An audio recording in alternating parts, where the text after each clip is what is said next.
A scene of opposition outrage in Paraguay. Protesters attacked parliament in late March, breaking windows, ransacking offices and setting fires. Police responded with military-style force, firing water cannons and rubber bullets. The violence was sparked by President Horacio Carter's move to lift term limits and run for re-election next year. Just days later, Carter announced he would abandon his re-election ambitions, and the parliamentary measure on term limits was voted down. The political climate calmed after that, but as political parties prepare for the presidential election set for next April, politicians say much remains simmering under the surface.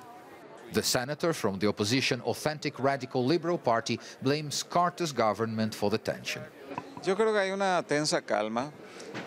I think there is tension because President Horacio Carter has a practice of favoring confrontation rather than dialogue. He doesn't try to seek collaboration and understanding, but to push his own rules, as he tried to do recently with the re-election amendment. But this member of the governing Colorado Party and close ally of President Carter says the responsibility is with the opposition. The violent ones are the minority groups. You can see here in the Senate how they obstruct everything, trying to impose the will of the minority. This is not democratic. Former leftist president and now Senator Fernando Lugo, ousted in a much-questioned impeachment process in 2012, says opposition forces may be able to take back the country's seat of power if they can reach consensus among themselves. Yo soy un hombre de esperanza. Yo creo que el progresismo retorna en Paraguay. I am a man of hope. I trust progressive forces will return to power in Paraguay. Because these forces have lost the power on the one hand but not the other.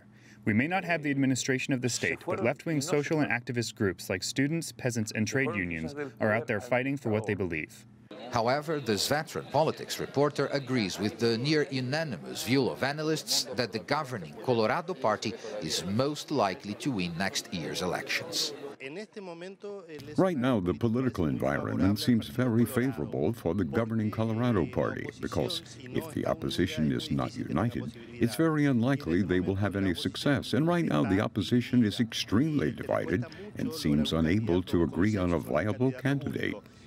Paraguayan political parties are now preparing for the 2018 elections, negotiating, building alliances and choosing their candidates. But the damage inflicted to the Senate building remains here, in plain sight, as a reminder that the risk of a return to political violence cannot be totally ruled out. Paulo Cabral, CGTN, Asunción, Paraguay.